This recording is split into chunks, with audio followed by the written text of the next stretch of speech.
الحمدللہ، آج ہم ایسی 12 اجناس کا تذکرہ کریں گے جن پر تمام حرام امور کا دار و مدار ہے۔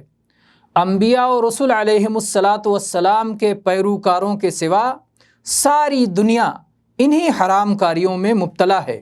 کوئی آدمی بیشتر امور میں ملوث ہے اور کوئی چند میں اور کوئی صرف کسی ایک میں۔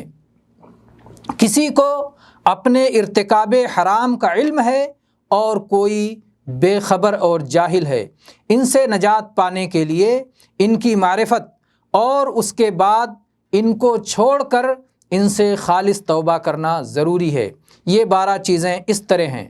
پہلی چیز کفر، دوسری چیز شرک، تیسری چیز نفاق، چوتھی چیز فسوق، پانچویں چیز عصیان، چھٹی چیز اسم، ساتویں چیز عدوان، آٹھویں چیز فحشاء، نویں چیز منکر، 10ویں چیز بغی سرکشی، 11ویں چیز علم کے بغیر اللہ کے نام سے کوئی بات کہنا، اور 12ویں چیز اللہ کی راہ کو چھوڑ کر کوئی اور راہ اپنانا۔